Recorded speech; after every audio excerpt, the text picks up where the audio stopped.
नमस्कार, कंज्यूमर अड्डा में आपका स्वागत है। मैं हूं मनोज श्रीवास्तव और आज का विषय है कॉपीराइट कंटेंट रॉन्ग।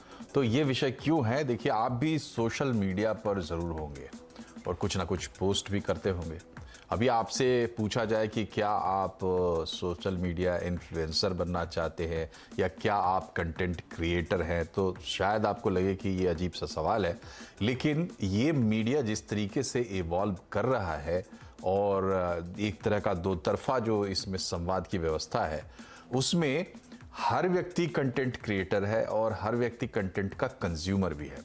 इन सब में एक बहुत ही इम्पॉर्टेंट चीज़ है, इम्पॉर्टेंट बात है, जिसका कि एक बड़ा कानूनी आधार है और वो है कॉपीराइट। तो कॉपीराइट जो है, भारत का ही अगर हम एग्जाम्पल लें तो 1957 का एक्ट बना हुआ है। लेकिन अब जो नया इकोसिस्टम कंटेंट का इवॉल्व हुआ है सोशल मीडिया पर, तो एक नया पूरा पर्सपेक्टिव कॉपीराइट को मिल गया। बहरहाल 1957 का जो एक्ट है, उसकी मूल आत्मा आप समझ लीजिए कि क्रिएटर का जो इंटेलेक्चुअल राइट है, यानी जो उसने क्रिएट किया है अपनी बुद्धि से, अपने दिमाग से, अपने हुनर से, उसको अधिकार मिलना चाहिए और उसको प्रोटेक्शन मिलना चाहिए। जैसे कि राइटिंग है या कोई आर्ट पीस है, कोई फिल्म आप बनाते हैं, म्यूज़िक तैयार करते हैं, ऐसी कोई भी चीज़। और इसमें इस एक्ट की आत्मा ये है कि भाई उसको उसका अधिकार मिलना चाहिए और अगर कहीं उसका आप इस्तेमाल कर रहे हैं तो उसकी परमिशन आपको लेनी पड़ेगी।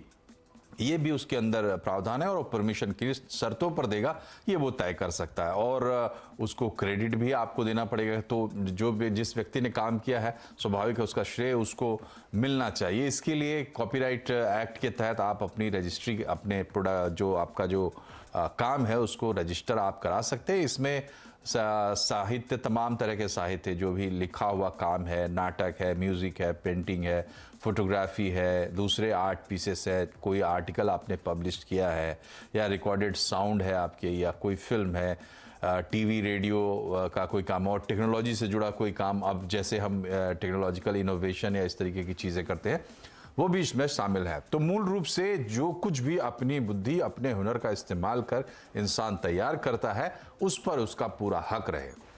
अब सवाल यह है कि नए माहौल में जब सोशल मीडिया और इंटरनेट आ गया तो कंटेंट की बढ़ आ गई। हर आदमी कंटेंट क्रिएट भी कर रहा है और कंज्यूम भी कर रहा है। इसमें कॉपीराइट का क्या है स्थिति और कैसे ये आपको नुकसान भी पहुंचा सकती है अगर आप नहीं जाने, ये तमाम चीज़ें हम समझने की कोशिश करेंगे।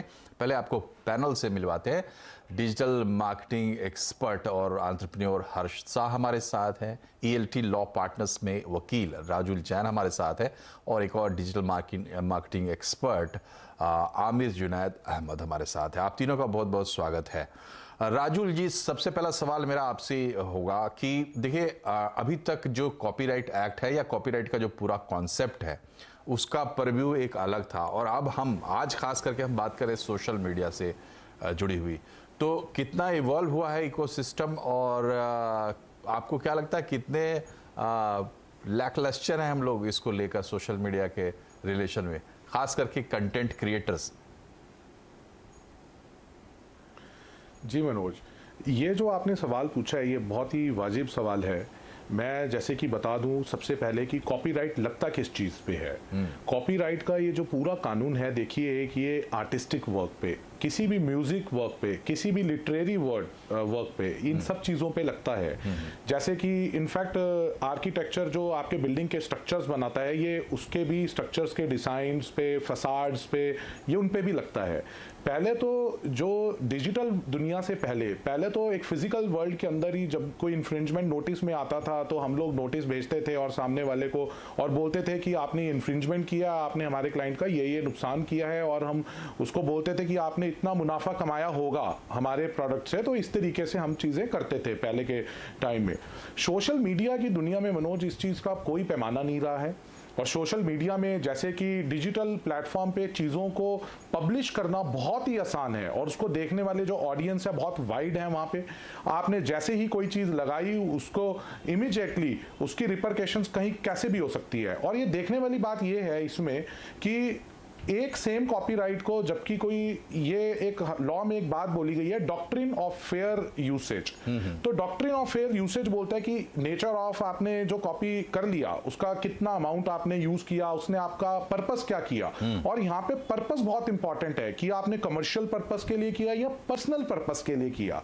अब धीरे धीरे ये भी एक बहुत बड़ी समस्या हो चुकी है, जैसे जैसे लोग कंटेंट इन्फ्लुएंसर बन रहे हैं, कंटेंट इन्फ्लुएंसर बनने की वजह से सोशल मीडिया के ऊपर कमर्शियलाइजेशन का एस्पेक्ट आ गया है। अभी तक अदरवाइज सोशल मीडिया पे एक थिन लाइन डिफरेंस को विड्रॉ करना कि ये कमर्शियल पर्पस के लिए किया या आपने पर्सनल पर्पस के लिए किया, ये पहले के जमाने में बहुत मुश्किल था। जब फेसबुक नया नया आया 2004-05 में, जब अकाउंट लोगों ने खोले तो ऐसा लगता था कि मैं शायद अपने दोस्त को दिखा रहा हूं ये चीज। बट आज इससे बात कहीं आगे बढ़कर चली गई है, लोगों को लोग सोशल मीडिया के थ्रू भी जानने लग गए हैं। तो यहाँ पे ये अब तो कोर्ट्स के पास चला गया ये मैटर, ये तो अब अदालतें मैटर इंटरप्रेट करती हैं कि आपने कमर्शियली यूज किया या पर्सनली यूज किया। जी, तो जब विवाद में चीज़ें आ जाती हैं, कोर्ट में जाती है, फिर उस पर अलग तरीके से बढ़ सकते हैं। बहरहाल आज हमारा मकसद ये है कि जो लोग सोशल मीडिया पे आ रहे हैं और ये सोच रहे हैं कि कंटेंट क्रिएशन के जरिए वो कुछ भी करेंगे, चाहे वो कमर्शियल यूज़ करें या अवेयरनेस के लिए या whatever may be the purpose. Harsh, ये बताइए कि डिजिटल मार्केटिंग तो लार्जली डिपेंडेंट है सोशल मीडिया पर, तो और उसमें वो तमाम लोग शामिल हैं जिनकी हम बात कर रहे हैं, इन्फ्लुएंसर्स हैं, कंटेंट क्रिएटर्स हैं। क्या अभी जो इकोसिस्टम है उसमें कॉपीराइट का पूरा जो उसकी जो पूरी ताकत, उसको इम्प्लीमेंट करने की जिम्मेदारी, चाहे आप जैसे भी देख लीजिए, वो प्लेटफॉर्म्स पे है और प्लेटफॉर्म्स अपने फ़ायदे के लिए उसका इस्तेमाल कर सकते हैं, करते भी होंगे। कि जैसे मान लीजिए मेरा कंटेंट है, मैं डाल रहा हूं और उसमें 2-4 कॉपीराइट स्ट्राइक्स आ जाते हैं, तो फिर मेरा क्या होगा, मेरे हैंडल का क्या होगा, मेरे चैनल का क्या होगा, ये सब कुछ तय करेगा प्लेटफॉर्म। आप क्या कहते हैं? तो मनोज जी, जैसे राजुल जी ने बोला कि जब ये प्लेटफॉर्म्स आए थे, फेसबुक, इंस्टाग्राम, यूट्यूब, सारे नए नए थे, तब कॉपीराइट इतना स्ट्रिक्ट नहीं था उसमें। पर अभी कैसे हो गया कि सारी चीजें अल्गोरिदम बेस्ड हो गई है। तो आप जैसे ही कोई कंटेंट डालते हो जिसमें कोई म्यूजिक है या कोई साउंड है या कोई आर्टिस्टिक वर्क है, तो अल्गोरिदम तुरंत उसको पकड़ लेता है और या वो बंद कर देता है या आपको वो अपलोड नहीं करने देता है, या अगर आपने अपलोड कर भी दिया तो वो लोग तुरंत आपको 1 या 2 दिन में नोटिस आ जाएगा कि हमने आपका ये कंटेंट निकाल दिया है। या जैसे हमारे कुछ क्लाइंट्स के साथ हुआ है कि अपलोड तो हो गई रील उनकी, पर 1 दिन बाद आ गया और पता चला कि जो साउंड था वो कॉपीराइट प्रोटेक्टेड था और उन्होंने पूरा का पूरा साउंड निकाल दिया।